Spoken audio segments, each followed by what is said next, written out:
Oizinho, gente! Bem-vindo à página @grau Novo Paradigma. Hoje, quinta-feira, 20 horas. Acabei de entrar online ao vivo. Deixa eu dar uma entrada aqui, eu quero ver como é que funciona. Se vai cair na live onde eu quero. E assim, ó, hoje nós vamos falar de símbolos e simbologias de alguma forma hermenêutica, tá? Para abrir de forma interpretativa os manuscritos bíblicos e aí conseguir compreender, então, nas terças-feiras, o caminho dessa espiritualidade entre céu e terra. Oizinho, obrigada para quem chegou, muito obrigada. Olha lá, já entrei. Já tô mais rapidinha, gente, não vai dar nem 10 minutos, eu já vou fazer todo aquele ritual inicial de divulgação e tudo mais. Ó, acabei de chegar aqui, deixa eu pegar o link, já vou sair daqui, deixa eu ir pro lugar que eu tenho que ir. Tem que fazer a divulgação, me ajudem aí a compartilhar, gente, por favor, para quem chegou, muito obrigado. Deixa eu ver se eu consigo ver quem chegou, aqui não marca, não tá marcando quem veio, não tem problema. Então vamos lá, gente. Aí, peraí que tá coçando o nariz. Deixa eu colocar aqui, ver se tá para público. Olha que rápido! Olha que rápido! Já coloquei no meu perfil. Já vou fechar essa página aqui para não sobrecarregar. Acabei de compartilhar no meu perfil. E agora eu vou fazer a divulgação da live em algumas páginas, né? Na verdade, grupos mais voltados à hermenêutica, tá? Porque a gente vai trabalhar com chaves, símbolos e simbologias bíblicas para compreender as interpretações e acompanhando a proposição 1 de Euclides de gancho, tá? Entes, que são verbos, os nomes e ganchos. Então vocês vão entender tudo isso. Continuando o que a gente já debateu na quinta passada, que é a condição de virgem, Maria virgem duplamente, né? Virgem filha de conectar. Ó, conectou, voltei. Então assim, deixa eu só tirar o som aqui. Então Maria virgem, né? Duplamente, porque virgem fisicamente e virgem antes, né? Ao mesmo tempo, na verdade, porque ela concebeu do Espírito Santo em alma, tá? Eu vou reforçar esse entendimento hoje e a gente vai caminhar porque tem que caminhar. Obrigadinha para quem curtiu com coraçãozinho, muito obrigado, Felipe Melo, muito obrigado, viu? Deixa eu aqui agora fazer as divulgações. Esqueci que aqui rapidinho, oizinho para mais um que chegou, seja bem-vindo. Deixa eu colocar aqui, ó, agora eu vou compartilhar. É rapidinho, viu, gente? Não vai dar, ó, já... Foi 4 minutinhos, não vai dar mais do que isso. Rapidinho, compartilhar agora, compartilhar grupo. Tá? Eu preciso compartilhar em alguns grupos para angariar público. Se você puder compartilhar, colabora, gente. Isso potencializa a nossa página, ajuda a manter o material aqui para vocês, ok? Eu vou compartilhar. Peraí. Calma. Em pelo menos um grupo de filosofia, porque a gente está falando de hermenêutica, não deixa de ser filosofia também, né? Peraí, rapidinho. Pera um pouquinho, tô compartilhando, é rápido. Compartilhar em um grupo. Vamos lá, deixa eu ver. Ó, já tô compartilhando num grupo aqui, ó. Já tô indo para um grupo. Para pelo menos 5 grupos eu vou compartilhar. É rapidinho, viu, gente? Lembrando que ontem a live ela alcançou 88 pessoas. Muito obrigada por quem participou, quem curtiu. Foi polêmica, né? Teve gente que ficou meio chateado, mas não pode me culpar, gente. Vão culpar quem enganou, quem ocultou essa verdade milenária e tudo mais, tá? Eu não posso ser vítima disso. Deixa eu tentar compartilhar aqui. E eu vou compartilhar em outros grupos. Calma, já tô no segundo grupo, vai ser rapidinho, viu, gente? Eu preciso fazer isso, não tem como. Mais um grupo. Calma. Fecha a porta, mãe, por favor. Fecha bem. Senão abre. Petite, meu gatinho quis entrar aqui na minha... Vou compartilhar outro grupo, já é terceiro grupo. Calma que a gente chega lá, gente. Mais um grupo. Hoje nós vamos falar sobre símbolos e simbologias. Vamos continuar o tema sobre virgem e virgindade, virgem de coxa, que é super importante para a interpretação bíblica. E aí até debater o que então vem a ser milagre, né? Que aí tem várias... Calma, né? Calma. É polêmico, mas a coisa vai se organizar. Não fiquem assustados. Vai se organizar, tá? Todas as terças e quintas a gente vai realmente caminhar nesse assunto mais voltado à hermenêutica, né? Não tem como escapar disso junto com o Santo Grau da Ciência e da Espiritualidade. Lembrando que todo sábado nós estamos debatendo o signo que é arqueológico mais voltado à área da ciência, Euclides, os problemas de Heidegger, né, filosoficamente, tudo mais. E aqui nós vamos debater os caminhos espirituais, tá? Que não é de religião, não é de guru, né? Isso que é importante entender, tá? Deixa eu colocar aqui numa... Deixa eu ver aqui, peraí. Aqui, vou colocar numas de espiritualidade. Espera só um pouquinho, gente. Lembrando que a gente já alcançou quase 500 pessoas na live de sábado passado, no engajamento. E na live de terça-feira de ontem, quase 100 pessoas. Tá bom, né? O grupinho tá aumentando, o interesse pelo, né, por esse tema, os verbos e tudo mais. Que é importante, né, gente? Se a gente não entender realmente esse valor do ente, filosoficamente, para interpretar a hermenêutica, né? Que aí a gente tem esse problema de gancho entre ciência e espiritualidade aí, já como arquitetura do nosso universo. Isso daqui é mais ou menos explicado nessa minha obra Nietzsche, o Anticristo que acorrenta, tá? Quem tem um limite da Amazon, lê gratuitamente a obra, viu? Isso também colabora com a nossa página, o nosso material e tudo mais. Então vai lá, lê mesmo, colabora com a gente. Deixa eu colocar mais em uns grupos aqui de espiritualidade. Ai. Mais 2 grupinhos e a gente começa, tá?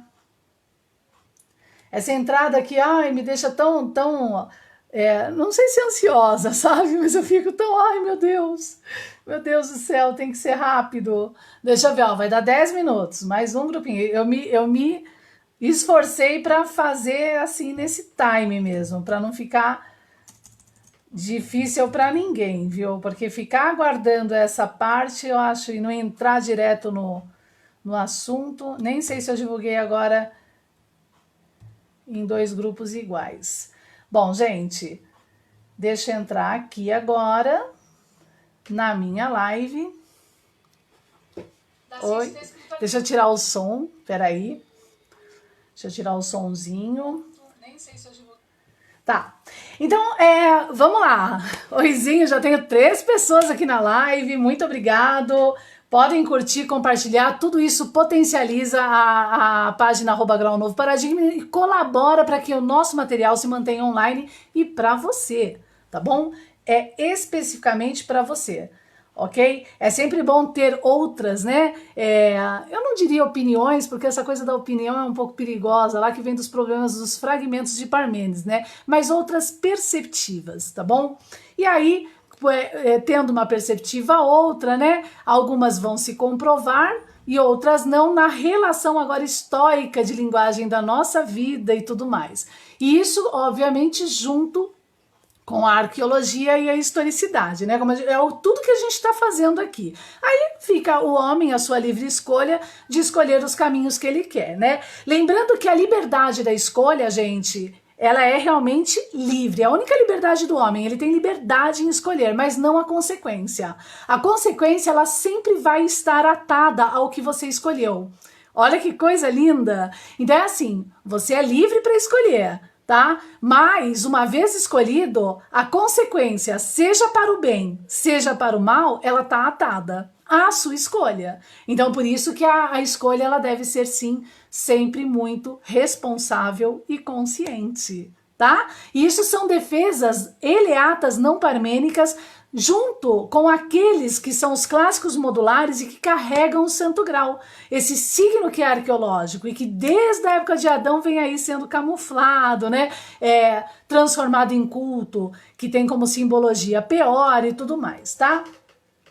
Bom, eu tô com uma listinha aqui de 24 pessoas e agora vai para 25, porque o Felipe, se eu não me engano é Felipe Melo, depois eu vou verificar, ele curtiu, colocou um coraçãozinho aqui na nossa live.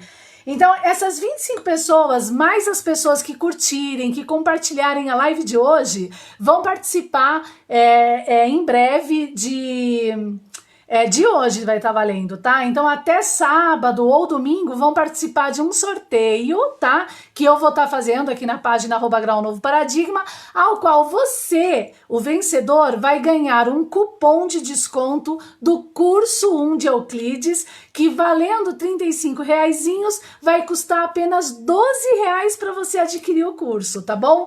Então curtam, compartilhem, quem quiser participar da oportunidade de ter esse cupom de desconto de 65% de desconto sobre o valor de R$35 do curso, é só dar um like, é só compartilhar, pode comentar e seu nome vai entrar aqui na lista, tá? Lembrando que é o pessoal do Instagram, é o pessoal do LinkedIn, é o pessoal do Facebook e que estão participando aqui dessa listinha. Então essa listinha até amanhã eu vou estar lançando depois da live, né, conforme for o andamento da coisa aqui, tá bom?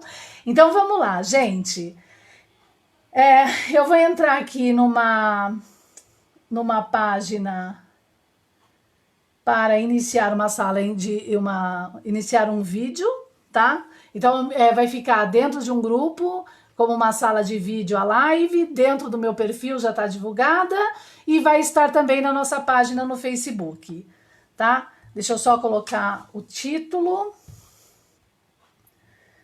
E eu vou iniciar hoje, eu escolhi a maçonaria, ontem foi o Fórum Rosa Cruz, né? Porque a gente vai falar de iniciar, de alguma forma hermenêutica, ao qual precisa sim ser urgentemente, tá, gente? Urgentemente foi o Fórum Rosa Cruz, né? Porque a gente vai falar resolvida, tá bom? Então deixa eu só fazer uns convites aqui, tá? Lembrando, gente, ó, quem curtir a live, quem comentar, quem compartilhar, tá? Fazer um likezinho, até carinha de bravo, vai entrar nessa lista, ok? E vai então junto a esta lista estar concorrendo aí a um cupom de 65% de desconto no curso de Euclides, que fala das proposições 1 a 16 relacionadas ao signo que é arqueológico, a taça carregada por Jesus Cristo e toda a sua trigonometria, ok? Então quem curtir, compartilhar, comentar, colocar até cara de bravinho vai fazer parte dessa lista para esse sorteio, que a lista vai estar saindo amanhã, tá? Na página @grau Novo, o Novo Paradigma, tá bom? E é legal o curso, são 15 módulos, tá? São 14 módulos, eu vou deixar o link aqui, depois vocês entram lá para saber mais. São 14 módulos o curso, mais um bônus, né, em aula.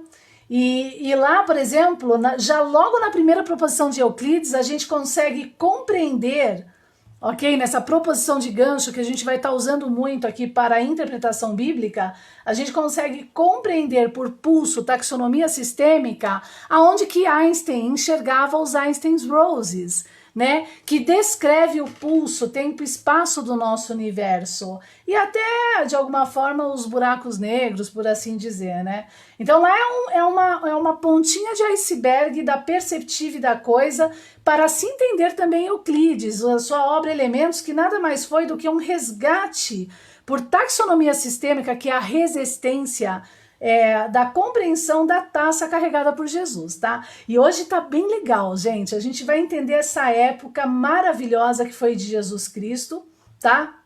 Esse acontecimento aí do nascimento dele, certo?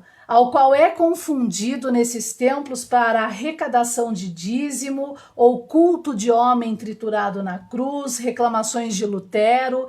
Então tudo isso, gente, colabora para entender o problema dos calvinistas dos muros, jesuítas e tudo mais. Boa noite, Paulo Vitor. Você acabou de entrar na listinha, viu? Obrigada.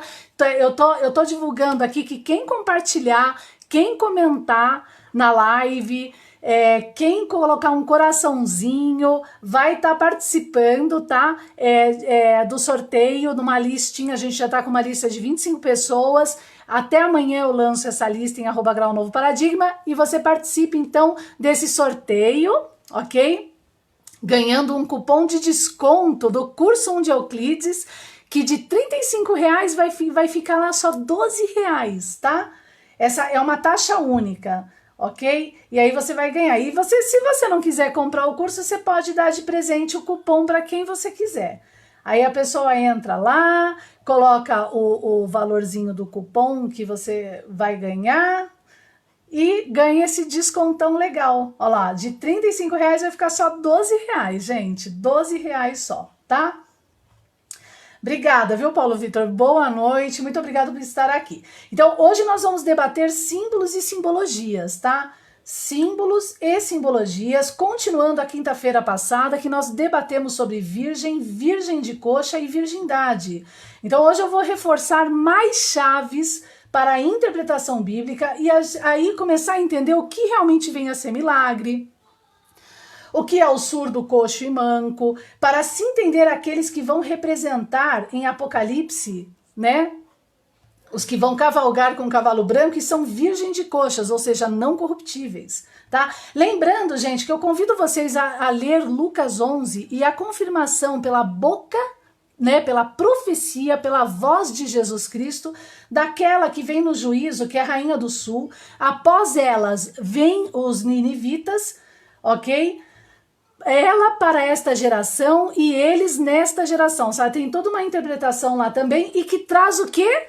A candeia não oculta. Lembrando que hoje, com base em Mateus 2, nós vamos falar da estrela que Herodes conhecia, tá? Tudo chaves bíblicas para a interpretação, tá? Vou avisar de novo. Quem curtir, oizinho, já temos 4 pessoas aqui na live, olha que bom, né? Lembrando que a nossa live de ontem alcançou 100 engajamentos e a de sábado, todos os sábados às 20 horas, já alcançou eu acho que mais de 400 engajamentos, já tá indo para 500 engajamentos, né? Oizinho para todo mundo. Então essas chaves, gente, são importantes na interpretação dos manuscritos bíblicos junto com a candeia oliveira, para se entender realmente o que a gente está debatendo nas terças-feiras, que são os caminhos espirituais desse homem modular entre céu e terra, né? Matéria e energia ao mesmo tempo, por assim dizer, tá? Lembrando que a morte, com base na candeia e a escola de Wolff, ela é provada também como uma continuidade, tá? Mas a gente não vai entrar nesses debates, não.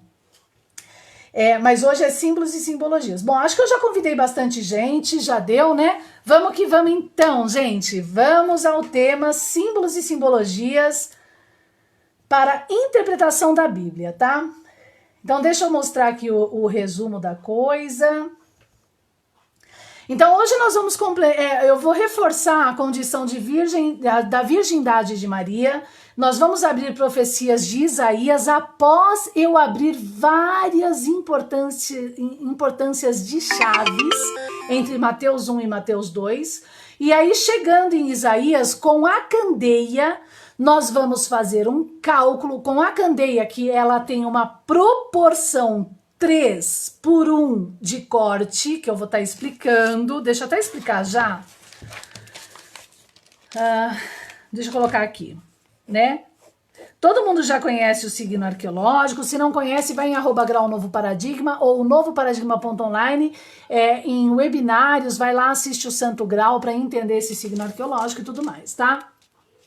Então, o signo arqueológico, na sua outra condição de pulso, resistência e hieróglifa, ele é o quadrado dentro da circunferência que tem o ponto, tá? E aqui, ó, essas 3 partes, ok? É a terça parte que tem valor 75. para a quarta parte, concluindo o valor 10. Por que cada quadrante tem valor 25?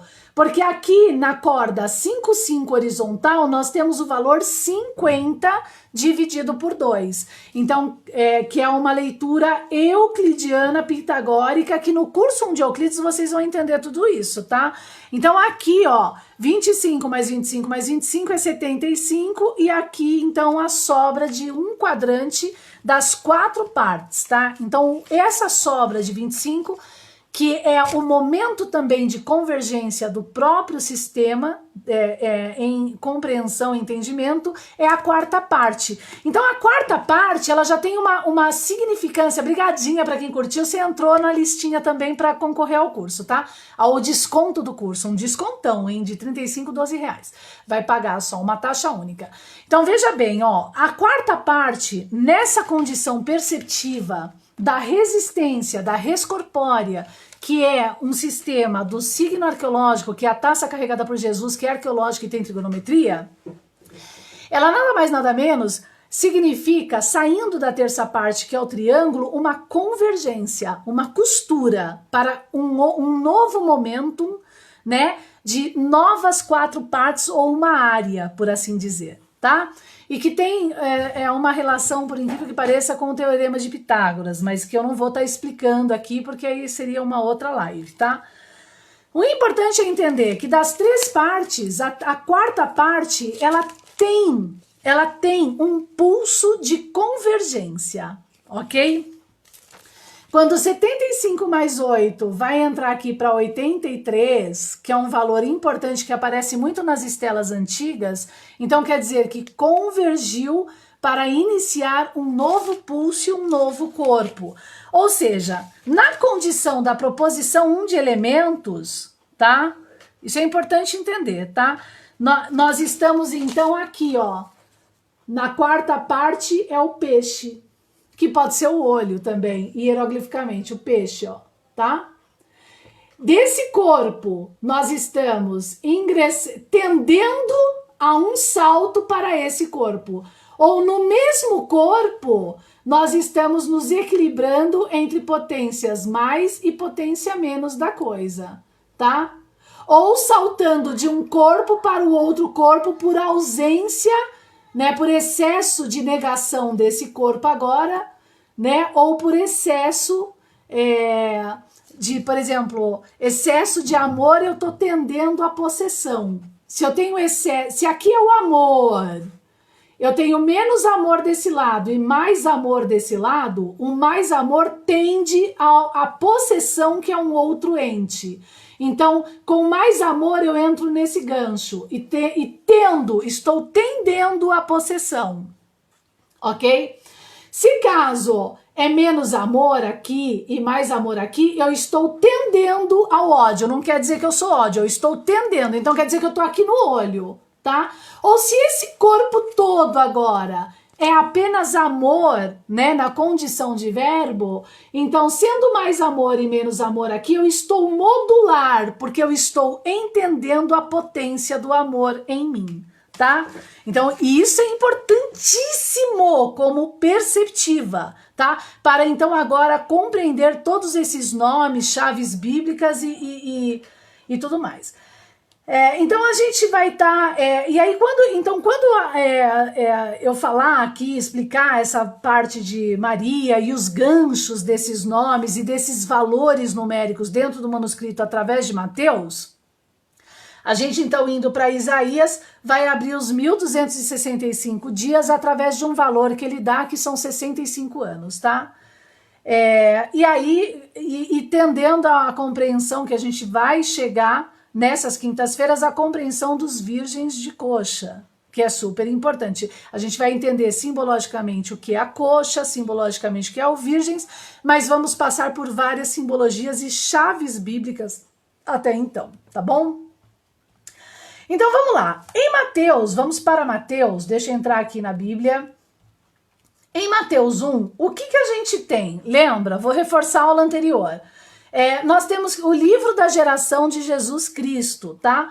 Que é filho de Davi. Ele é filho de Davi. Isso já é uma chave, como eu falei na quinta-feira passada, de suma importância, em razão da reforma de Samuel sobre o tabernáculo de Moisés, que se tornou o templo de Eli, através de Eleazar como sacerdote, né? Moisés que começou bem, mas pecou, né? Abraão também começou bem, mas aí depois ele, com o problema de Sara, largou Sara em Canaã, que é uma chave. Canaã é a chave daqueles que aguardam a terra que emana leite e mel. É a tribo que foi expulsa dos preceitos de Noé e dessa corrupção das 7 cabeças da prostituição descritas em Gênesis 5, tá? Então Canaã tá fora, né, lutando pela verdade. Então é a Canaã que vai representar os clássicos modulares, os eleatas não parmênicos, os sofistas, a linhagem de Jesus Cristo e tudo mais, tá bom? Então o que acontece? Nós temos aí então essa importância sobre Javi e Abraão. O que acontece com Abraão? Ele então larga Sara em Canaã e vai embora com uma concubina para o deserto, que é uma outra chave importante, gente. O deserto é um lugar de seca, um lugar que não emana leite e mel. É um lugar que, pela alma, quando você está nesse deserto, você está literalmente sem o espírito também, nessa condição simbólica. Porque lá, nada lá vai ser frutífero, tudo que você planta, né, não vai produzir bons frutos. É aquela ideia da semente da terra, tá? Então, como símbolo, tem essa conotação. Não é um deserto do Saara, mas ele tem a expressão agora semântica também e dupla, por perceptiva da letra e linguagem, de que o deserto agora, como ente, como corpo, ele pode ser encaixado na minha condição de moral, né? Então, se eu estou no deserto é porque eu estou sem o espírito, eu estou plantando coisas infrutíferas, ou eu mesmo posso ser esse deserto na minha manifestação de ser e tudo mais, tá? Então Abraão, ele incorre nesse enorme erro, e quando ele volta, ele sepulta Sara. Ele deixa Sara mesmo. Sara, por sinal, reclamada em Hebreus, ela morre na esperança. Olha que coisa. Por isso que, isso é um alerta importante da própria obra Hebreus dos manuscritos, da importância da consciência daquele que entende as coisas, né? A gente ora, a gente fala pro irmão, mas se não há conserto, se você for como Sara, você vai morrer na esperança, né? E isso não é viver também. Você também precisa produzir a sua missão, tá? Então já é uma outra condição de suma importância perceptiva de interpretação, tá? É claro que tudo tem o lado bom desses homens e reis e mulheres da Bíblia, mas também tem o seu lado pecador e ruim, que na condição da interpretação não pode ser deixado de lado, gente. Tem que ser compreendido modularmente, né? Então você vai ser Sara, né? Lembrando que Sara e Abraão, antes de chegar a Canaã, se afastando lá de uma época próxima a Sodoma e Gomorra, que estava borbulhando com o problema da corruptibilidade da árvore, né, da taça, desse verbo, dessa linguagem, guerras pesadíssimas. Então ele indo para Canaã, lá para Abimeleque, o que acontece? Eles mentiam, eles tinham o costume de, como casal, mentirem. Então eles eram considerados estrangeiros no entendimento da lei, tá? Então você vai ser esse tipo de casal, né? Aí com a Obrigada pela curtida, viu? Você tá participando também do sorteio do cupom. Então o que acontece? Abimeleque conserta esse problema de Abraão antes de Abraão se vincular e se aliançar agora com Canaã. Mas depois, né, ele corrompe, tem toda uma história lá de Abraão, tá? Então em Mateus 1, Jesus é filho de Davi e aí, vírgula, filho de Abraão. Tá? Mas veja que Mateus 1 coloca em primeira instância Jesus como filho de Davi. E por que como filho de Davi, gente? Porque Davi tem uma chave muito importante no Velho Testamento, que é a reforma de Samuel. Davi só foi Davi por causa de Samuel, tá? Samuel levanta primeiro Saul, aí isso que a gente vai falar das tribos hoje, aí depois Saul peca por causa do problema dos benjamitas, e aí consequentemente ele então levanta Davi, e Davi segue certinho. Tanto que Samuel reclama para Saul, como é que é, Saul? Deus quer libação, quer holocausto, quer dízimo, ou quer que você siga retamente os preceitos compreendidos entre plantio e colheita? Então Samuel era maravilhoso, tá, gente, nesse sentido. Ele era um grande reformador. E a gente já contou essa historinha na live anterior, tá bom? Então, desse livro de geração de Jesus Cristo, tem como chave importante Jesus entrelaçado com a chave cabeça, nome, Davi, tá? Então nós já entendemos aqui uma grande porção do papel de Jesus, porque Davi com Samuel tem uma relação intrínseca com as condições dos segmentos e defesas dos cananeus, dos cananitas, tá? Que foram expulsos da tenda por Noé, que corrompeu e faz parte das 7 cabeças da prostituição de Gênesis 5.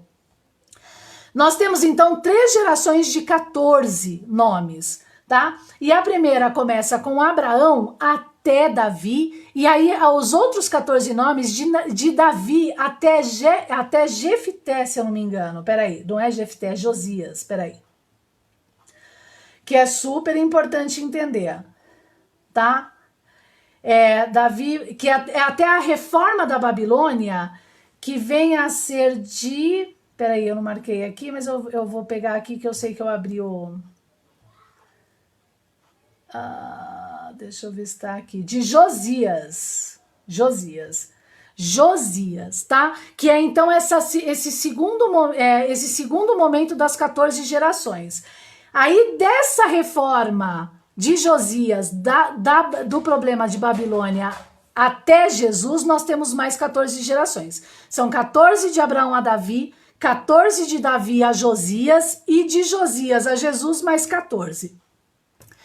14, aqui a gente já tem, gente, em Mateus 1, uma chave super importante, tá? E numérica. 14 vezes 3, que são as 3 partes, tá? É 42. E 42, como gancho na estrutura perceptiva modular, né, desse signo arqueológico descrito em Elementos por Euclides como gancho, nos leva o valor 42 a Apocalipse 11 sobre os 42 meses da Terra Santa pisada, tá? 42 meses, ok? Meses são 30, 42 vezes 30 é os 1260 dias, que é uma outra chave importante de gancho. E agora a relação de gancho entre versículos que vão dar esses números para então se compreender profecias e os tempos e tudo mais, tá? É o tal relógio da coisa. 1260 dias é 42 vezes 30, 1260. 1260 dias aparece em Apocalipse 11, aparece em Apocalipse 12 e aparece em Isaías 7, como nós vamos ver, tá? E Isaías 7 tem a relação intrínseca com a profecia de Mateus 1 sobre aquele que vai nascer de uma virgem, tá? E ao qual então vem de alguma forma trazer agora chaves e relações de versículos com versículos, né, profecias sobre profecias para entendimento, tá? Então essa é uma forma de leitura, tá? Que aí eu vou estar explicando símbolos e simbologias devagarinho, tá? Vamos então à parte aqui de Mateus 1, passando dessa parte. Então, entendemos essas 14 gerações, que 14 vezes 3 é 42 de Apocalipse 11, 42 vezes 30, né? Porque são 42 meses, né? Vezes 30 é 1260. E 1260 nós encontramos em Apocalipse 11, Apocalipse 12 e nós encontramos também em Isaías 7. Vamos agora dar continuidade à leitura.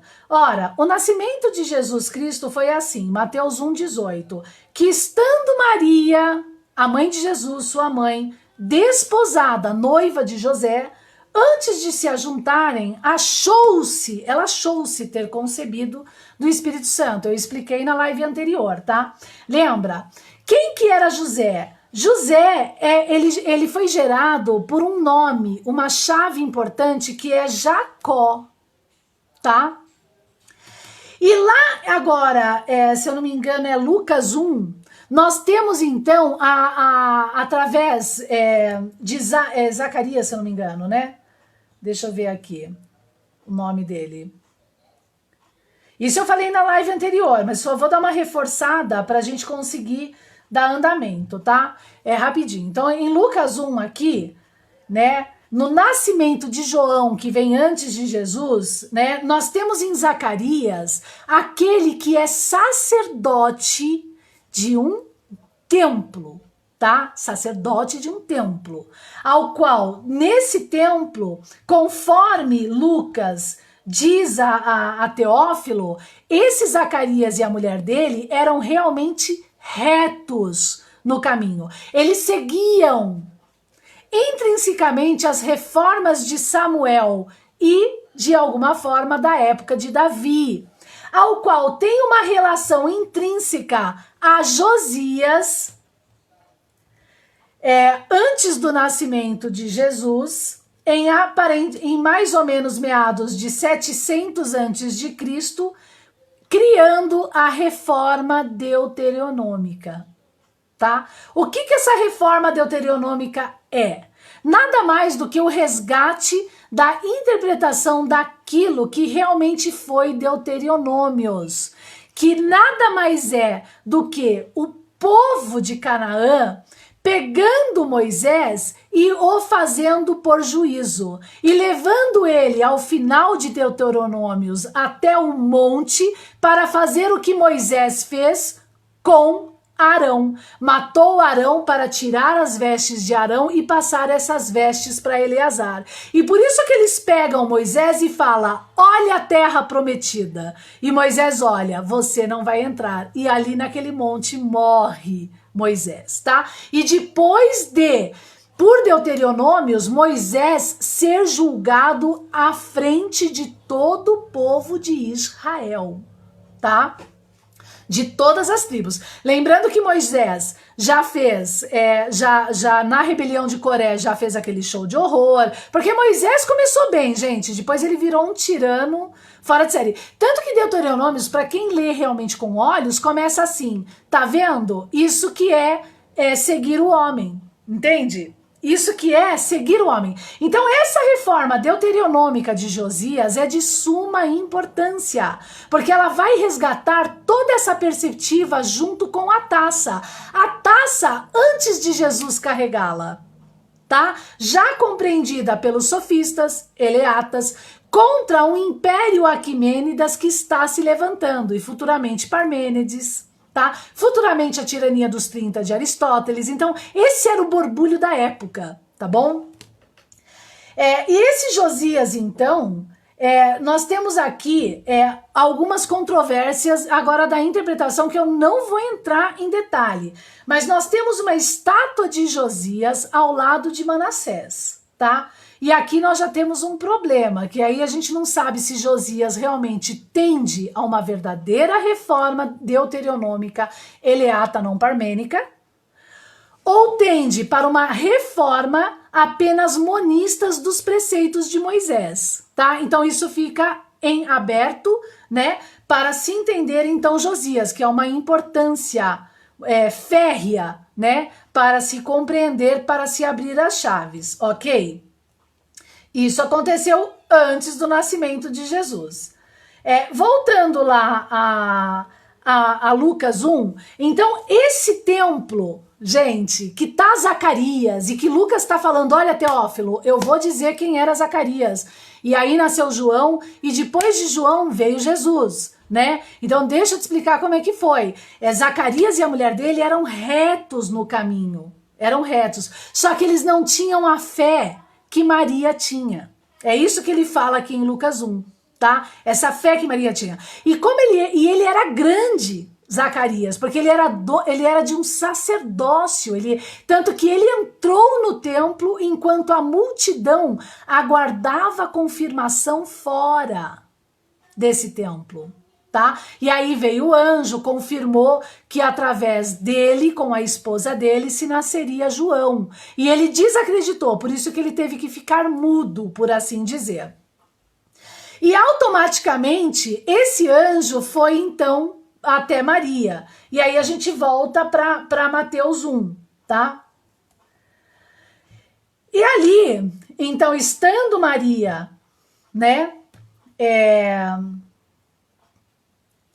nova, né, por sinal, deixa eu colocar aqui, estando Maria sua mãe já desposada, noiva de José, que vem da chave de Jacó, do problema do monte de Gileade, né? Então esse templo que tá Zacarias, ele ainda não tá muito aberto conforme as chaves, gente, por favor, entenda isso, porque Jacó é a representação de um templo corrompido, tá? Na condição pior a culto do problema do monismo, tá? De Bet, que a gente vai falar hoje, da pedra da Bet de Betume, da pedra Betel que vira Galeede, tá? Tudo simbologias, e do problema de Labão, de Baal. Tanto Labão, Baal, que eles faz aliança em Gileade com Jacó, que é Bet, os dois são Peor no módulo. E Peor é um sistema culto, seja para vários deuses, seja para um deus corrompendo a árvore.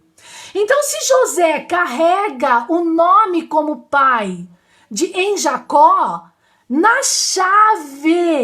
chave agora, independente se José existiu, que existiu, tá? Mas na chave, em gancho, de um Jacó lá atrás e de um Jacó agora, nós temos como gancho a mesma interpretação semântica do problema, tá?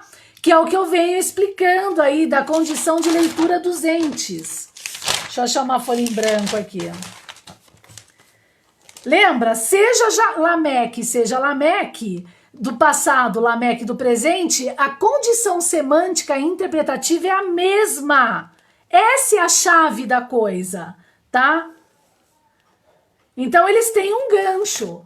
Seja Jacó, pai de José, Jacó, lá do passado do Velho Testamento, os dois carregam uma mesma semântica interpretativa.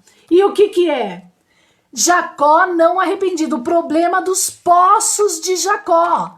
Por isso que Jesus, em frente a Samaria, lá na Samaritana, vai falar dos problemas das águas de Jacó. José está envolvido com esse templo, ao qual Zacarias é desse templo, tá? Que ainda tem o problema do não entendimento da verdade, por assim dizer. Ainda está meio sujo, ele tá, sabe, oscilante, ele não tá reformado. Apesar dele ser de Davi, esse campo perceptivo não está totalmente aberto, entende? Para o entendimento. Então, por isso que José carrega o nome de um pai que é Jacó, tá? E Maria estava desposada com José. Todos eram importantes. José era importante, Zacarias era importante, Maria era importante, entende? Não era tudo gente da nobreza, não era pouca porcaria não, tá? Era tudo gente grande, ok? E o que acontece aqui? A sua mãe desposada com José, antes de se ajuntarem, Maria com José, achou-se ter concebido do Espírito Santo. Por quê? Porque eles eram de um templo.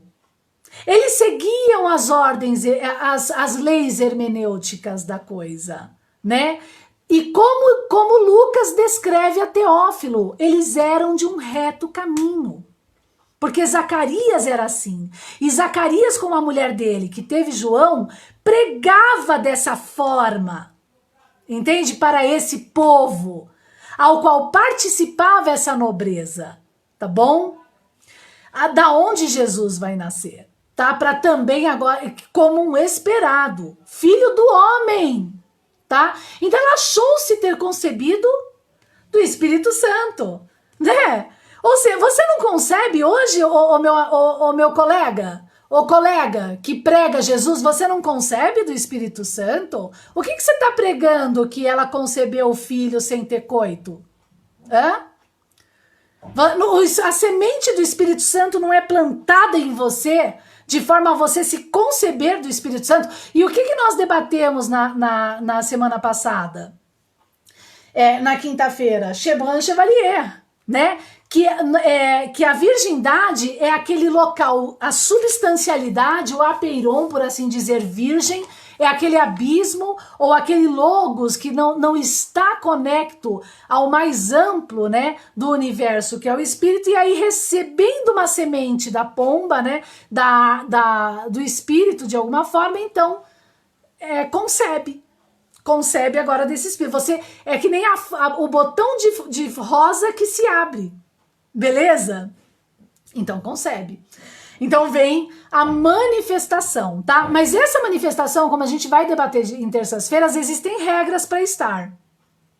Não é de qualquer jeito, tá? Tem regras hermenêuticas e milenares, tá? Que foram corrompidas propositalmente, não vai reclamar comigo. E pela taça se abre essas regras, se reorganiza, que é a organização das 7 igrejas. Então ela achou-se, quando ela achou-se ter concebido do Espírito Santo, lá em Lucas 1, ela correu para o templo de Zacarias e ficou lá 3 meses. E nesses 3 meses ela foi confirmada como uma virgem física que está agora com o Espírito Santo profetizando. Ao qual nela foi profetizado que o Salvador que sairia dela, foi confirmado. Gente, vamos explicar de forma bem bacana. Rainha do Sul, que vem para o juízo e tem a candeia, tá? Se eu não tivesse a candeia, entende? Eu não me confirmaria. E eu não me confirmei por homem, me confirmei pela boca de Jesus, pelo verbo, entende? Então é essa mesma potência que aconteceu com ela ali, no templo de Zacarias, nesse momento, tá? E José vendo aquilo, e todos admirados, porque, nossa, então agora, como todo mundo está admirado em Apocalipse, em vendo profecia sobre profecia se cumprindo, independente das conspirações sobre conspirações, o que a gente tem ali?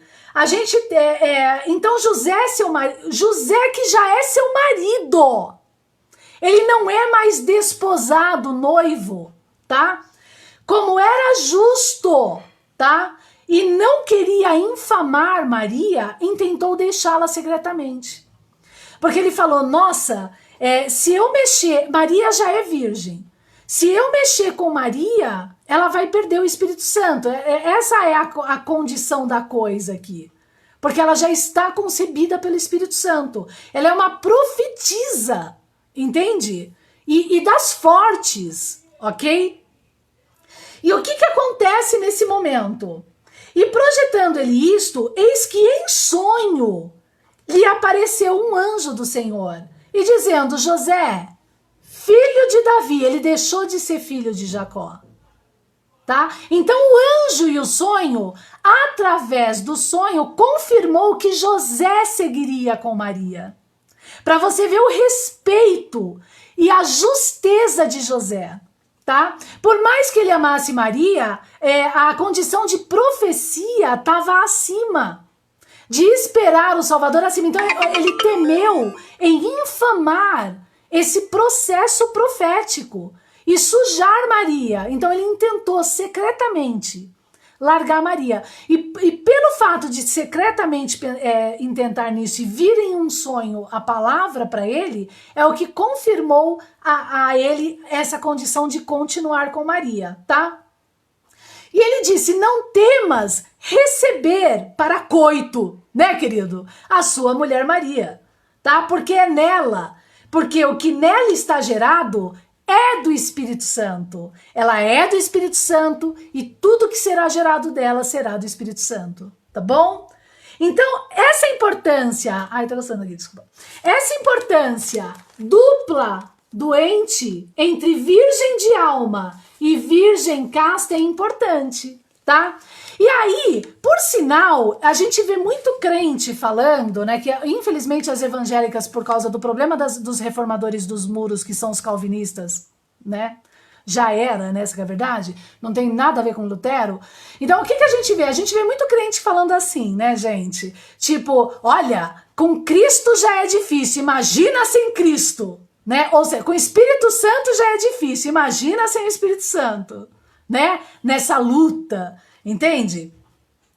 Então, o que isso quer dizer? Que se tem o Espírito Santo, se está concebido do Espírito Santo, né? Deixou de ser aquele corpo da substancialidade virgem na condição de Espírito Santo. Aí a gente tem duas formas de interpretar, tá? O virgem físico, o coito, né? Aí os caminhos de excessos, né? Da carne, e agora o virgem de alma, que quando concebido por Espírito Santo, que é a flor que se abre, que brota, né? Então a gente tem essas duas condições agora entre virgem e virgem positivo e negativo da coisa, né? O virgem que afasta, o virgem, porque virgem puritano também afasta, então tem toda uma condição de ente, de parecer, aparecer e aparência de suma importância se entender, tá? Então, o que acontece aqui? Então, ele tentando largar Maria, o anjo disse, e dará à luz um filho, e chamará o seu nome de Jesus, porque ele salvará o seu povo dos seus pecados, tá? E aí Mateus diz, tudo isso aconteceu para que se cumprisse o que foi dito da parte do Senhor pelo profeta, que diz, eis que a virgem conceberá primeiro, o quê? O Espírito Santo, vírgula. E aí dará à luz a um filho, porque ela vai ter coito com o marido dela, que é Jesus, que é José, me perdoe, José, vírgula. E chama-lo pelo nome Emanuel, Deus está conosco. Emanuel, tá? Mas o anjo disse que o nome dele seria Jesus. Então a gente tem uma condição de dois nomes aqui agora, tá? Porque nós vamos ter dois Jesus no Novo Testamento. O Jesus, filho do homem, na carne, e o Jesus em espírito, que é o Emanuel que se manifesta. Tá? E perfeito, o Jesus perfeito, entende? E Jesus na carne, ele foi essa junção na terra. Por isso que ele se torna eterno e intransponível, não sacerdócio da ordem de Melquisedeque. Ele é a porta, entende? De exemplo para a ascensão do homem nessa condição hermenêutica agora, tá? E a Maria não é a intercessora nem a porta, tá bom? Que eu já vou entrar nesse problema aqui, tá? Tanto que quando Jesus, em Mateus 12, estava pregando e falando ele ainda à multidão, eis que estavam fora sua mãe e seus irmãos, pretendendo falar com Jesus, e disse-lhe alguém, eis que estão ali fora, Jesus, tua mãe e teus irmãos, que querem falar-te agora, né? Falar contigo. Ele, porém, respondendo, disse ao que lhe falara, quem é minha mãe? Quem são meus irmãos? E estendendo a sua mão para os seus discípulos, disse, eis aqui minha mãe e meus irmãos, que é o povo todo, porque qualquer que fizer a vontade do meu Pai, né, que está nos céus, este é meu irmão, irmã e mãe. Isso quer dizer o quê? Que ele estava repreendendo aquilo que agora, na condição desse templo de Zacarias, os irmãos e a Maria já estavam meio que se achando, né? Tipo, ai, é Jesus, olha, ele é o rei, todo mundo tal. Então já estavam, e ele repreendeu, olha, não é assim, né? Como rei agora, para esse povo, ele repreendeu, não é assim. Todos aqui são iguais, porque nós estamos lutando pela verdade. Tá? E aqui então a gente entende e compreende essa condição de Jesus e Maria. Por isso que Maria, ela tem essa potência de virgindade, tem a mãe de Jesus, né? Ela suporta, ela dá o seu filho como para a promessa, ela dá o seu filho para a promessa, por isso que ela é grande nesse sentido como carne, né? Elevada, entende? elevada, porque eram nobres, tá, gente? Só que ela tem esse lado humano também de erro, tá? Então ela não é intercessora de nada. Por isso que lá em Jeremias, meus amados, 7 e Jeremias 44, é reclamado nas chaves o problema de fazer libações à rainha do céu, para imputar a ira e garantir a não reforma da verdade pela verdade, o problema sempre do homem. E ali em Jeremias 44, Jeremias profere isso ao povo. E o povo fala, mas enquanto a gente fazia libações para a rainha do céu, todo mundo era feliz, tal, e não sei o que, agora a gente tá nessa meleca aqui. E aí Jeremias fala, e vocês estão nessa meleca exatamente por isso. Porque vocês não reformam pela verdade, vocês continuam fazendo libação, cortando lenha, construindo imagens, fazendo libação, bolo para as imagens, entende? Né?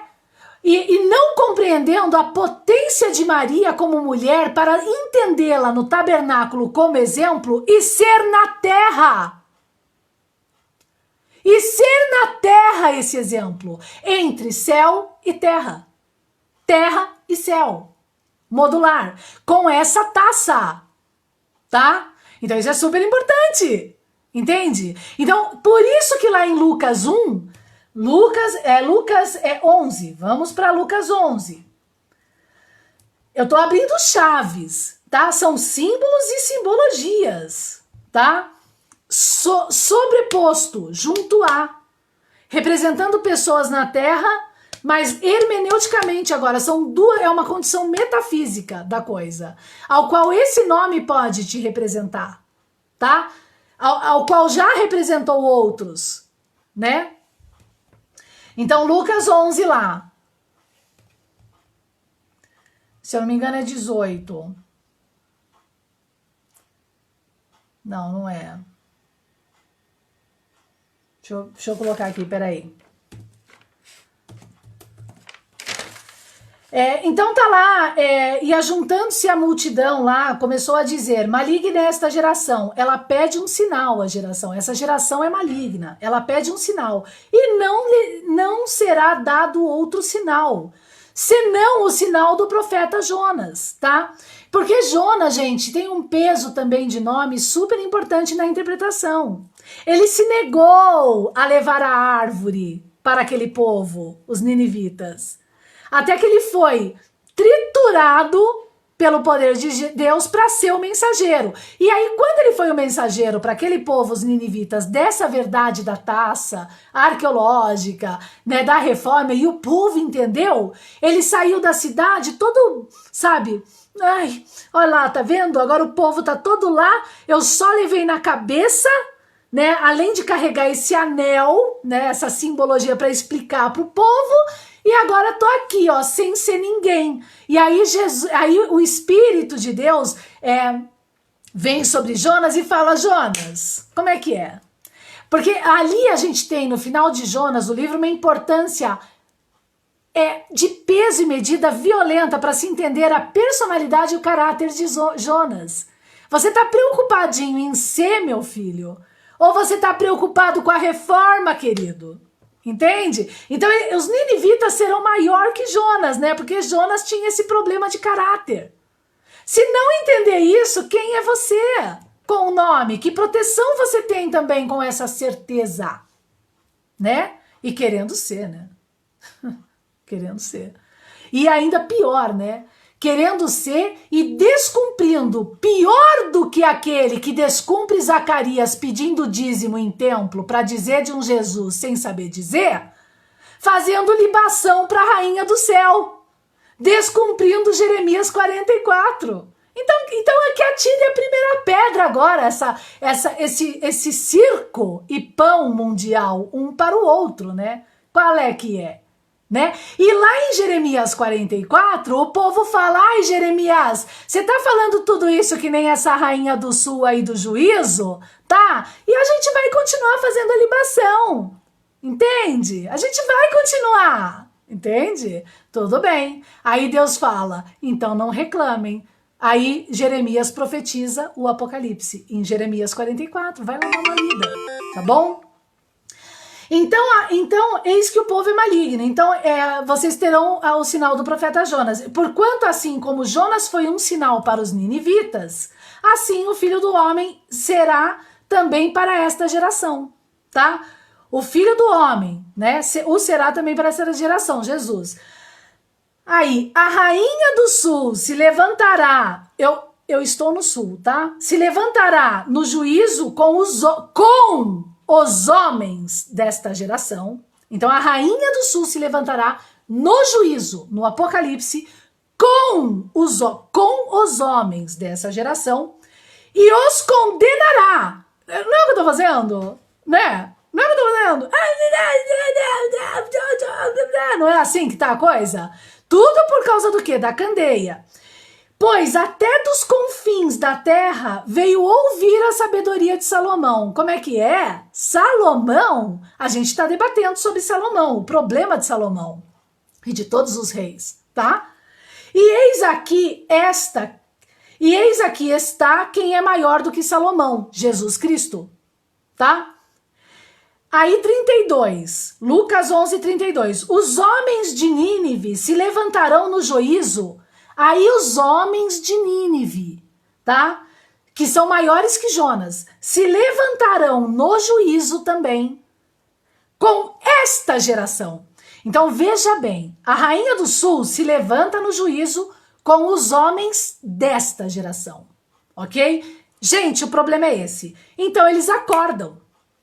E eles se tornam os ninivitas, e agora são eles que levantam no juízo com esta geração agora para fazer a coisa acontecer. Ai, que maravilha! E aí se confirmam nos virgens de coxa, que a gente vai debater, não é ainda hoje, a gente vai debater nessas quintas-feiras de Apocalipse, tá bom? Das chaves.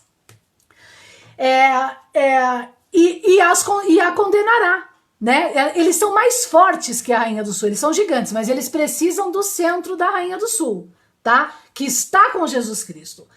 Pois até dos confins da terra veio ouvir a sabedoria, pois se converteram e a condenarão. Por quê?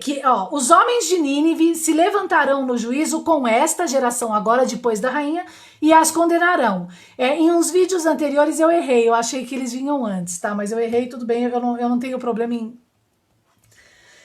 deviam ter me corrigido, eu não tenho problema em negar, em expor quando eu erro, tá? Então eu não tenho esse problema de ego.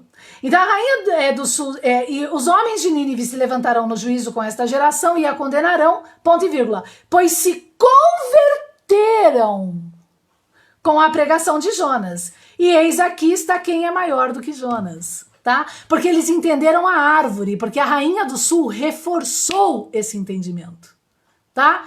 E a árvore que é a taça carregada por quem é maior que Salomão, Jesus Cristo, tá bom? E aí o que fala em Lucas 11:33? E ninguém, acendendo uma candeia, a põe em oculto. O que nós estamos fazendo, queridos? Esses ninivitas com a rainha do sul. Espera um pouco.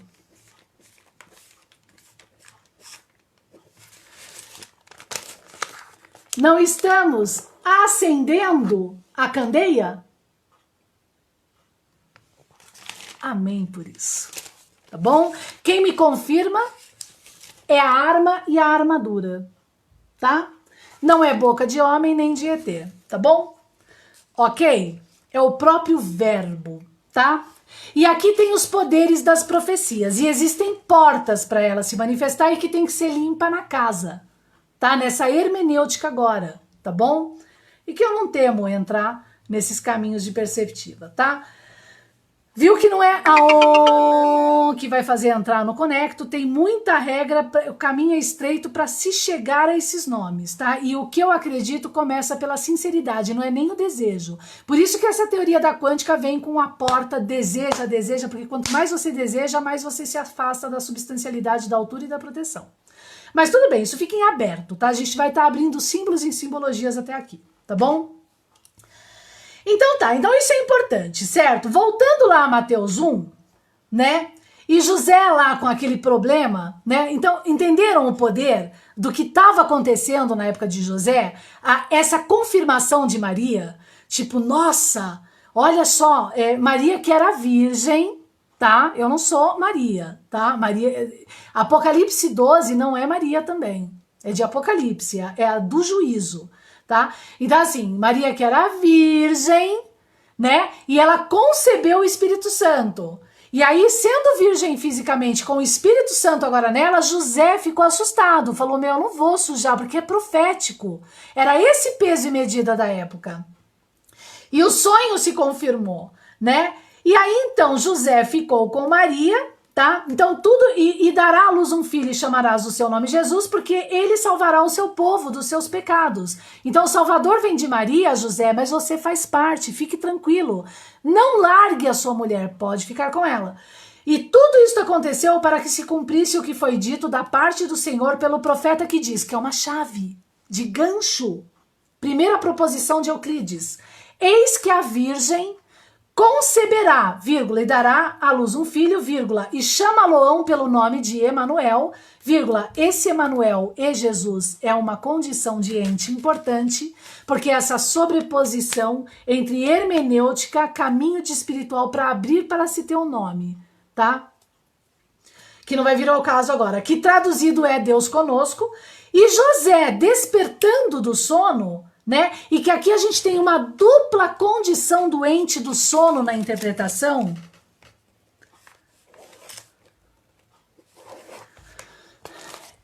Que tá junto a... Ou, vamos fazer assim melhor, ó. Eu vou fazer nessa representação. Para entender o junto a, tá? Do anel. Sono consciente, acordado, é o sono acordado de olhos abertos e o sono dormindo. Então, saindo do sono do Logos dormindo, José no sono acordado, tá?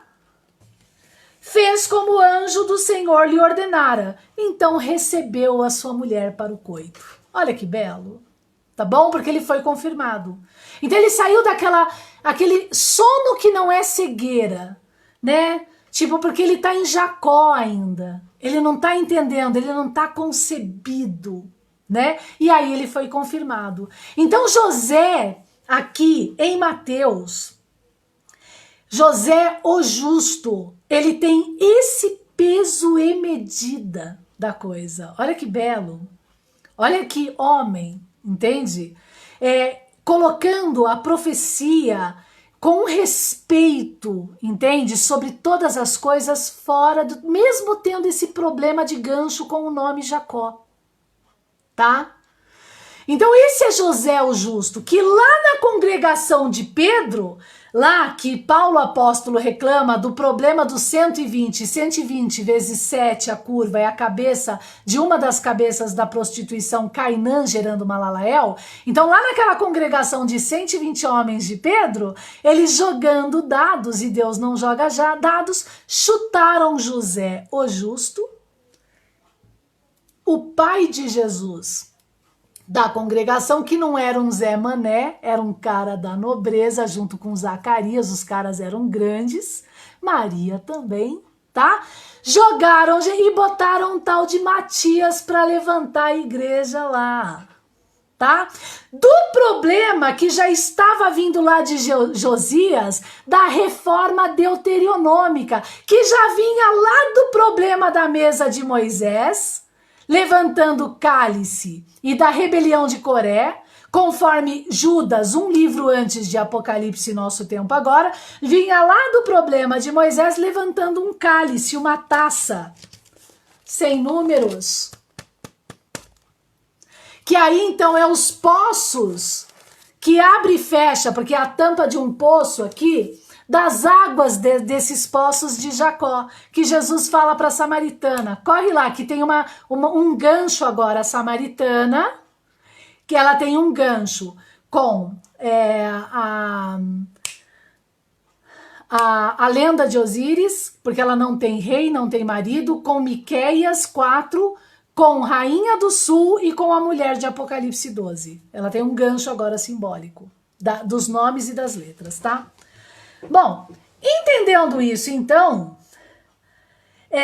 uma vez recebendo em Mateus 1, 24 a sua mulher, ele recebeu a sua mulher, queridos.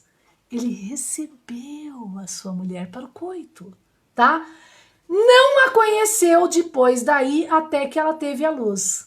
Respeitou a gravidez, né? Então isso mostra que foi uma gravidez calma, purificada, assim, nesse sentido, tá? O primogênito, que foi o primogênito, e pôs-lhe no nome de Jesus.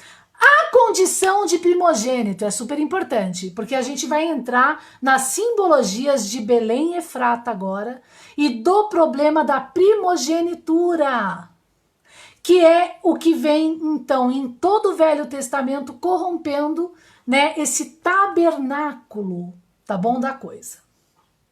Vamos, então, para Mateus 2, tá bom?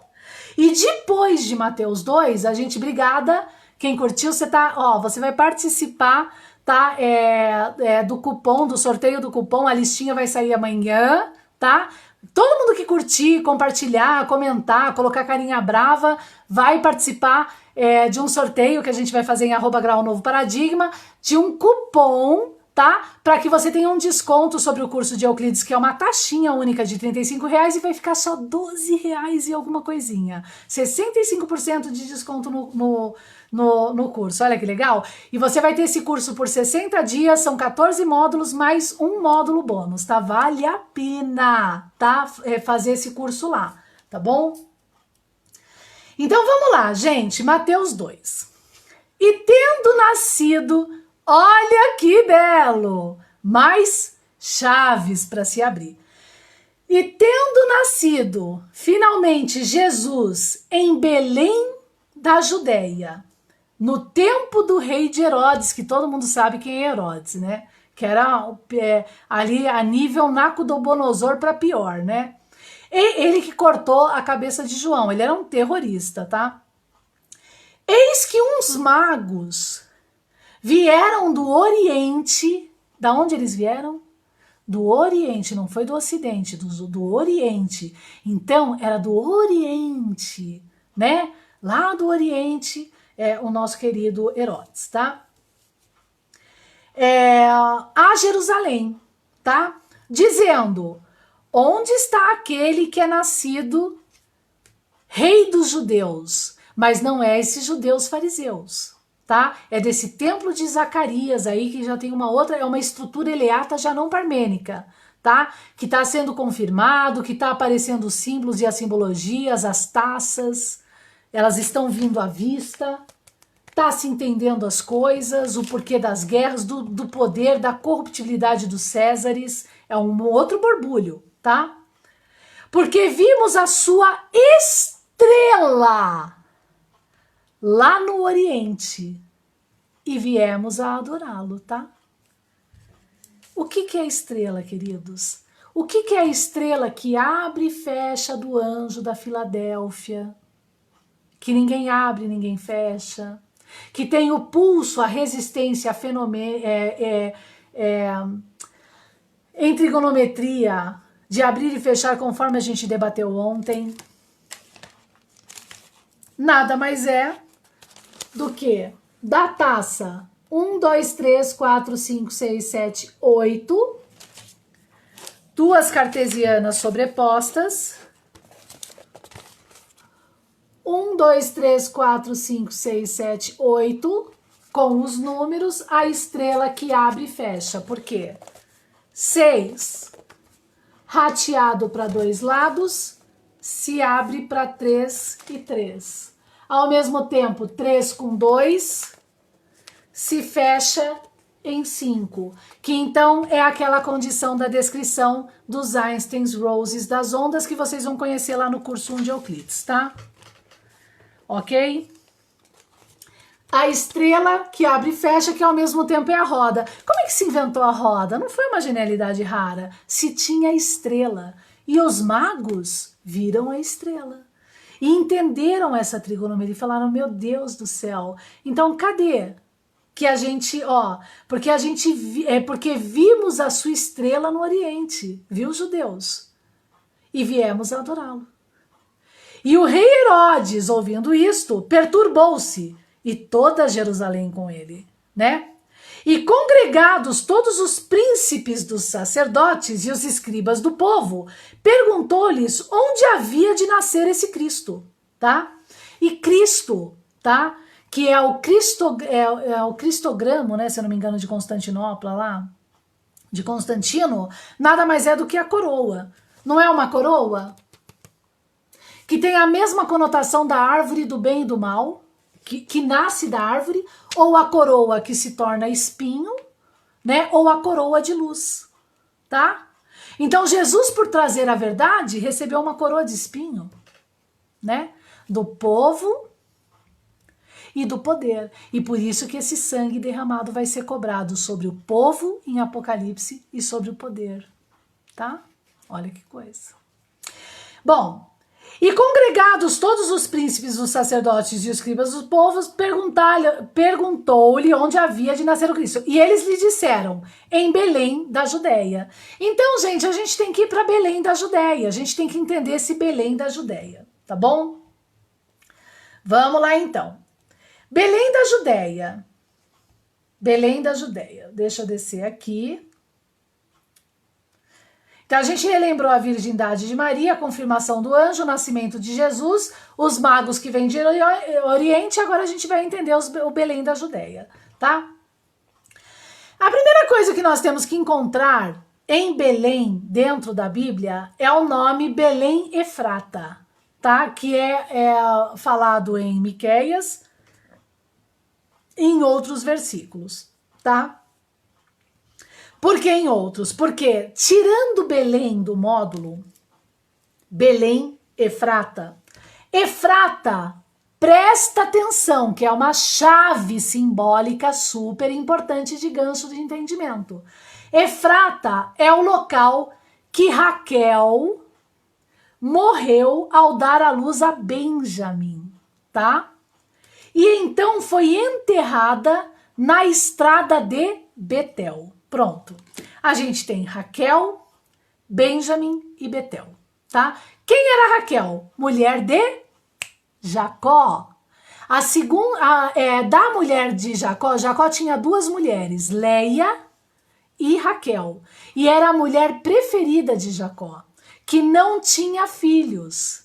E que ficava brigando com Leia brigando com ela nessa tretinha de casa, porque tadinha de você, Raquel, eu tenho Jacó, você não tem Jacó, você tem Jacó e eu tenho Jacó, tá vendo? Somos duas mulheres aqui dentro dessa casa para um homem, deixando feliz, mas eu tenho filhos e você não tem, coitadinha. Então eu sou a principal dentro da casa, porque eu dou filhos, você não, tadinha. Essa era a treta das duas, olha que coisa ridícula.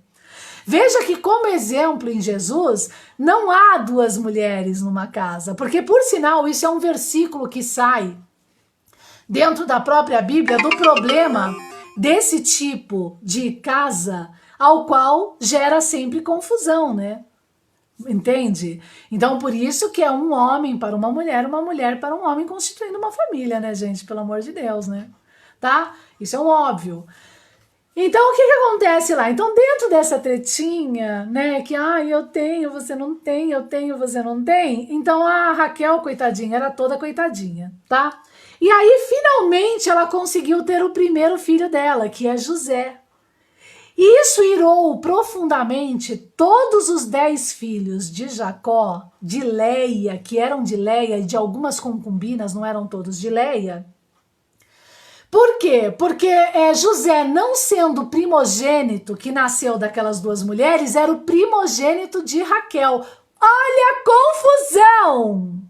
Olha a confusão, tá? Dessa casa. Então esse é Jacó, meus queridos. Olha que casa infernal. Então a gente tinha o problema de duas mulheres entretando e agora de 10 filhos contra um filho, porque esse filho que era preferido pelo líder, né? Esse filho era o preferido do líder. Ai, não, José é o meu preferido. Eu sou o líder da casa, mas José é o meu preferido, tá? José é o meu preferido. Então aí teve uma treta violenta dos 10 filhos contra José. E aí jogaram ele no poço, ele foi vendido, foi lá trabalhar para Faraó. José, né, comeu o pão que o diabo amassou. E o segundo filho de Raquel foi Benjamim. E ele foi o filho da dor de Raquel, por quê? Porque quando Benjamim nasceu, Raquel morreu. Mas aqui nós temos uma junção também e sobreposição simbólica, tá? Além dos exemplos morais. Por isso, queridos, que dentro de uma casa, quando você tem todos os filhos devem ser vistos de forma iguais. Senão não é casa, tá? Isso faz parte das leis compreendidas e não imputadas, né? Por isso que a ignorância é imperdoável. Aqui se faz, aqui se paga, entende? Né? E paga, né, infelizmente, até o que não tem culpa, tá? Mas vamos lá. Então, o que acontece aqui que é super importante? O que a gente tem aqui? A gente já tá acabando, tá? O que tem aqui? Então, a gente tem uma sobreposição de entendimento agora da coisa. Nós temos Raquel realmente tendo um filho morrendo e sendo enterrada, e nós temos a simbologia de uma Raquel com esse problema já de Jacó, já todo nessa expressão semântica interpretativa, morrendo ao dar à luz Benjamim, o segundo filho, tá? Que não é o primogênito, na condição de Raquel, e enterrada em Betel. O que é Betel?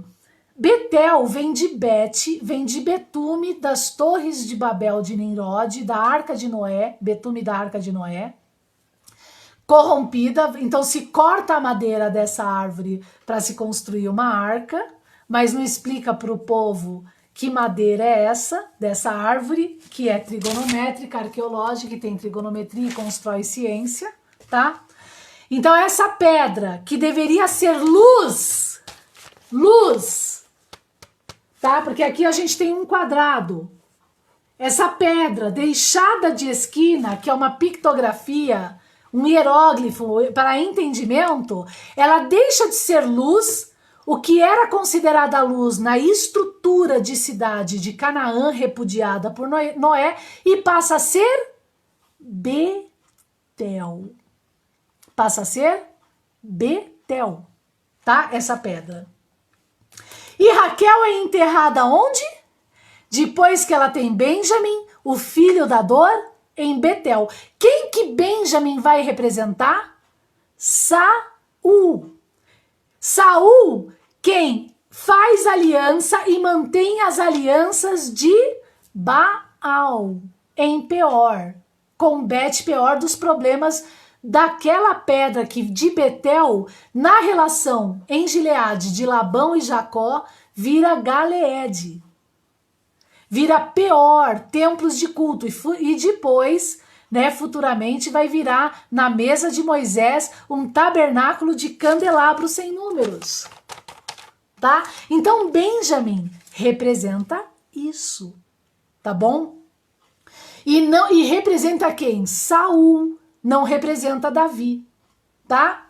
Então, Efrata tem esse peso. E Belém? Então, Efrata tem um peso dessa importância de entendimento do problema do Zoroastro, tá? E Belém, tá? Lembrando que Raquel é filha de Labão. Labão que fez aliança nos montes de Gileade, que é reclamado em Cântico dos Cânticos, com Jacó, e fez da pedra Betel, que era a luz, se transformar agora em Galeede, tá? Ela era filha de Labão, tá?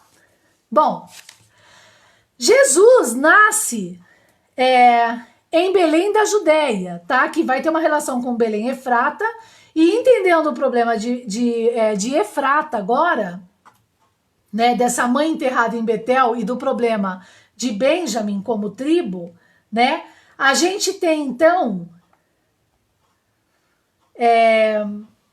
das 12 filhos, José morto, Manassés e Efraim e Benjamim corrompendo. A gente tem então, nesse todo o processo agora, que entrar no entendimento de Efraim, Manassés e Benjamim. Da questão da primogenitura e das 12 portas, que são as 12 tribos, as 12 primeiras portas do testamento. Gente, o que é um testamento? Vocês sabem o que é um testamento? Não é uma herança que é dada ao homem? Né? Não é uma herança, a gente faz um testamento para deixar uma herança, não é? Então foi dada à civilização humana um testamento, que são esses manuscritos, entende? Para esse entendimento. Então a gente tem um problema aqui agora modular de Efraim, Benjamim e Manassés. Veja bem, dos 12 das tribos, José era o 11º e o 12º deveria ser Benjamim, tá? Só que Benjamim corrompe as alianças com Labão, certo? Através de Saul, que é os Balaíns, né? Então ele continua essa aliança do problema das águas de Jacó, não cumprindo a cidade, das leis deuteronômicas, da verdadeira reforma por Canaã, ok? Os de Efraim, agora, né? Eram considerados, aí a gente então tem aqui, ó, a gente tem José e Benjamim. Só que no lugar de Benjamim agora, Benjamim das 12 tribos é dividido por 2, entende? Na verdade, em José, no 11º, nas 11 primeiras tribos, em José, se divide duas cordas. A gente tem os 12, José, aí Efraim e Manassés, e aí Benjamim, tá? A gente tem os 12, desde Rúben, aí José, que é o 11º, Manassés e Efraim e Benjamim, tá? Benjamim corrompe, certo? E daqui de José, que é o 11º, ou a gente tem agora Efraim ou Manassés, tá? Efraim era o centro de Canaã e posteriormente vem a ser quem? Samaria. Jesus não está lá na frente da samaritana falando dos problemas dos poços de Jacó, né? Oi, Vicente, obrigada por estar acenando. Você vai participar também da como é que fala? Do sorteio aí, tá bom? Vou colocar seu nome também. Deixa eu até marcar que eu não sei se eu assinar sai. Vicente Ferreira de Lima. Obrigada, viu? Então, o que Jesus estava fazendo na frente dos poços de Jacó? Ele não estava falando os problemas das águas de Jacó para aquela samaritana que saiu correndo para a cidade e falar: gente, vem ver a pedra!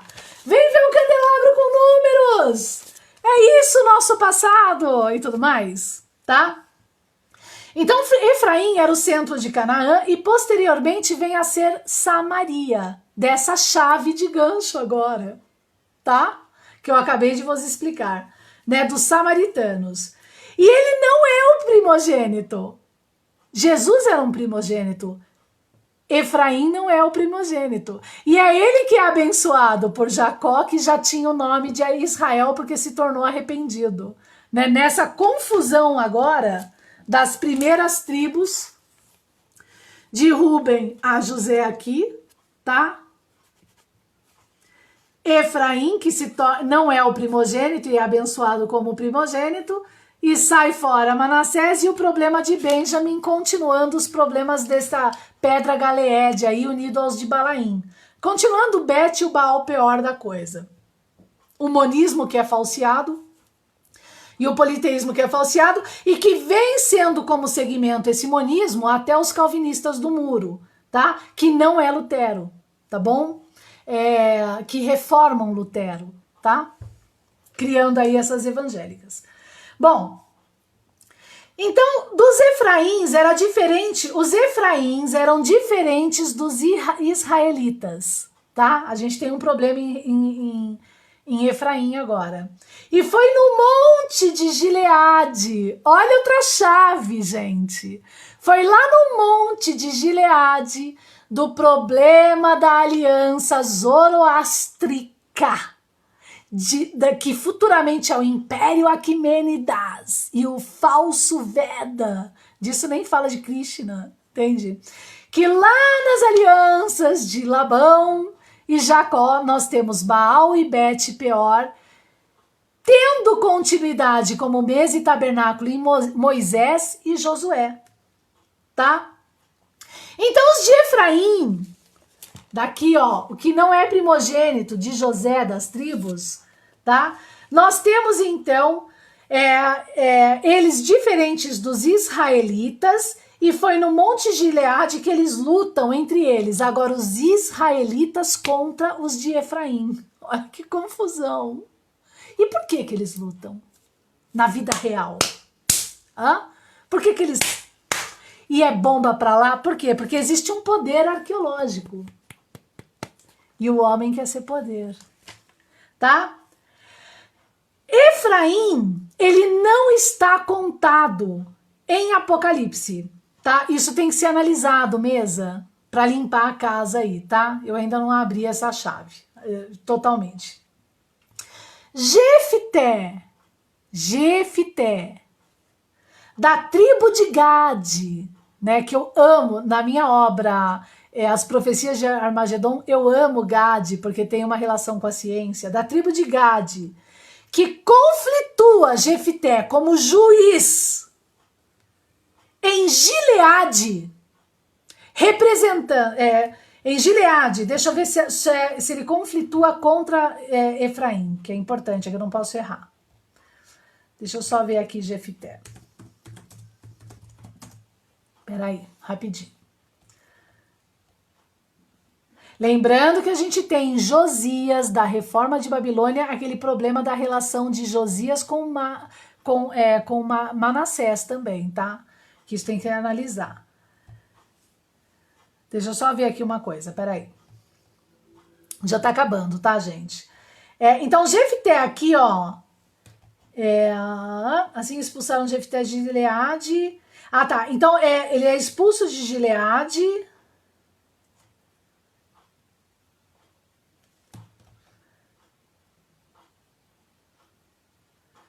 Tá.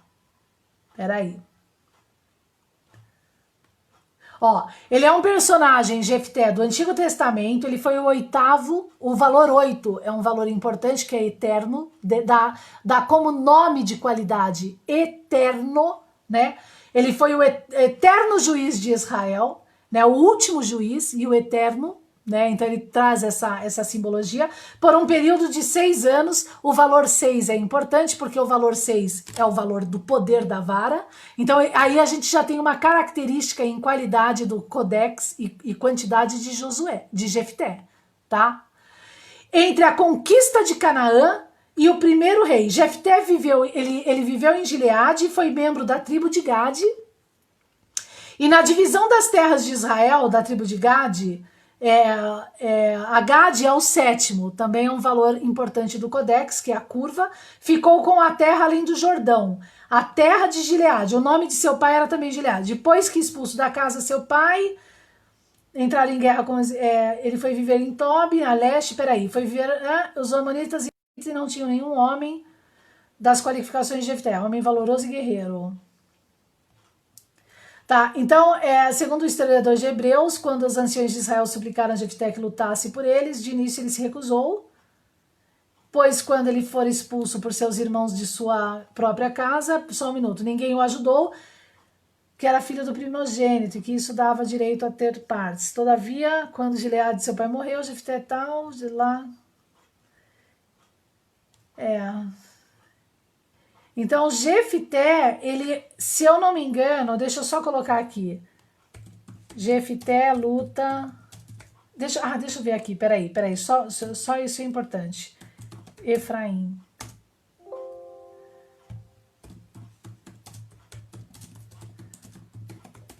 Efraim? Ai, deixa eu ver. Peraí, tá, gente? Rapidinho, peraí, deixa eu só confirmar isso daqui, pra não dar treta. Ah, sim, ó, Jefté reuniu então todos, Juízes 4, Juízes 12, 4. Jefté reuniu então todos os homens de Gileade e lutou contra os de Efraim, tá? E Jefité, com todos esses valores conforme descritos, ele então, de alguma forma, tem como peso e medida aquele que vem reformar Canaã desse problema sobre Gileade, da relação de Labão e Jacó, dessas águas sujas, contra a verdade da taça carregada por Jesus agora. Olha tudo que tem que entender, gente, tá? Para entender esse momento do nascimento de Jesus e por que que os magos vindo do Oriente falaram assim: olha, a gente ficou sabendo aí da estrela, tá? E estamos realmente admirados, né, com essa estrela.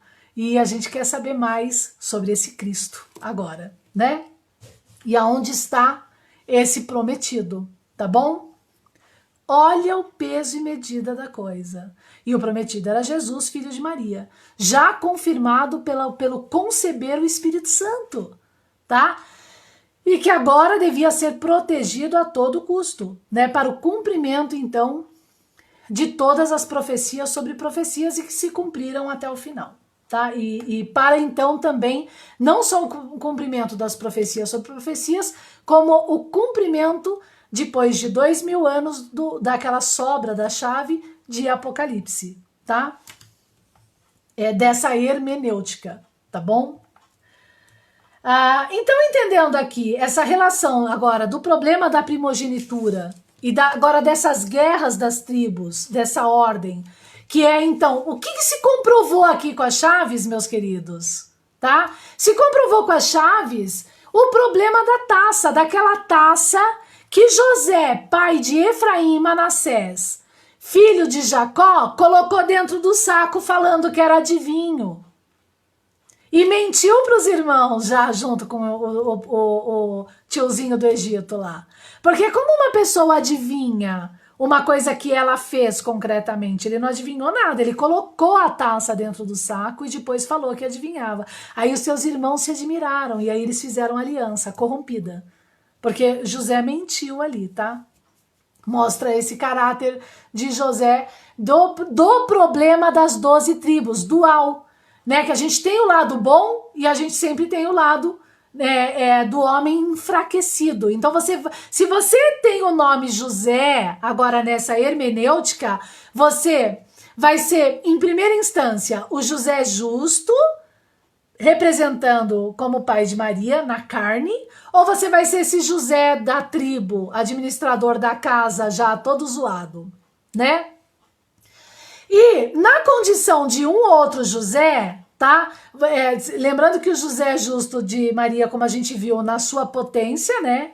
Então, na condição de José agora lá da tribo, né, do Velho Testamento, você vai ser aquele primeiro José concebido de Espírito Santo com a taça, ou que já tá meio zoado, já se aproveitando da taça, fazendo aliança com os irmãos e tocando pra frente, né? Então tem toda essa agora interpretação da coisa. E quanto mais consciência desses exemplos na condição hermenêutica você tem disso, mais eu sou. Mais eu sou na Terra. E esse eu sou é o que garante o seu ingresso agora com o Apeiron nessa condição de homem vitruviano, tá? Então, falando agora desse problema de Efrata, de Efraim, né? A gente precisa entrar em Belém, mas a gente só vai entrar nisso quinta-feira que vem das chaves. E aí a gente entra em Isaías e vai abrir chaves, proporcionalidades, né? Cortes e proporcionalidades e chegar ao 1260 desses ganchos da proposição de Euclides. Ó, para quem curtiu, para quem colocou um joinha, para quem comentou, eu vou estar levantando esses nomes. Nós já temos 25 nomes, tá? Desde ontem. E aí eu vou estar, então, lançando a lista até amanhã, em @Grau Novo Paradigma, e vocês vão participar aí de um cupom de desconto para o curso 1 de Euclides, tá? Que de R$35 da taxinha única, gente, vai ficar aí R$12, mais baratinho ainda, tá? Então, já antes de ser o vencedor, parabéns pro vencedor, e até então sábado em @Grau Novo Paradigma, continuando, na verdade nós vamos debater os problemas. Gabriel também vai participar. Gabriel, nós vamos debater então os problemas, tá? agora dessa taça, desse signo arqueológico na ciência e das incongruências do método e metodologia de Heidegger. Obrigada, gente, ó. Um grande beijo e até sábado. E continuem entrando em onovoparadigma.online. Lá tem cursos de graça. Vai lá para entender mais sobre o Santo Grau, tá? Tchau! Obrigada!